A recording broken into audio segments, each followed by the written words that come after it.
Sëmundja më e madhe, sëmundja e zemrës, andaj shërimin e saj Zoti xhallahu ala ka vendosur tek libri i tij. Nuk ka zbrit diçka më e madhe prej qiellit që i shëron zemrën më shumë se sa libri i Allahut azza wa jall. Andaj më kujtohet një herë në një mezhlis, kemi qenë me hoxhën ton Sheh Jaz dhe i thamë o imam na tregon një prej librave më të mëdha që kanë shkruar selefi, qoftë Ibn Kaimi apo të tjerë për ulemave në çështjen e zemrave. Tha hoxha, libri i Allahut.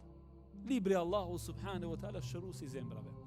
Shpesh ndoshta ne fokusohemi tek Medarij Salikin, Ibn Kaim el-Jauzi për shembull, apo tek libra të tjerë të ngjashëm se ai që janë shkruar për çështjet e zemrave. Po, është një libër i madh, është libër gjigant, mirëpo më i madh i gjithë librave të mëdhenj është libri i të madhit të Allah subhanahu wa taala.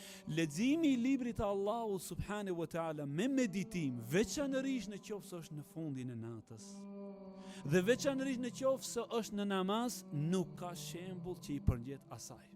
Andaj në qoftë se është e mundur, vallahu im, unë dhe ti, Allah na përmirësoft, që në një pjesë të natës të zgjohemi, të trazohemi nga shtretërit ton, të marrim të lexojmë librin e Allahut, nëse e dish arabishtën edhe dim pak prej hifdh prej librit të Allahut, atëherë jo është më e mirë të jetë në namaz, apo në qoftë se jo të merr lexoje në gjuhën atë që ti e kupton, merri disa ajete për ajeteve të Rahmanit subhanahu, vendosi në zemrën tënde.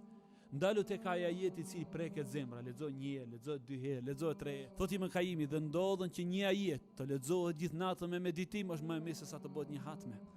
Rëdasjoj vëllezër, ushqimi i zemrës me ajetet e Rahmanit. Ndoshta be ndonjëherë dalikel kitabu la raiba fi. Ky është libri në të cilin nuk ka dyshim në të. Ky është libri në të cilin nuk ka dyshim në të. Ky është libri në të cilin nuk ka dyshim në të. Ushqeje be zemrë me largimin e çdo lloj dyshimi pe librit të Rahmanit subhanahu wa taala.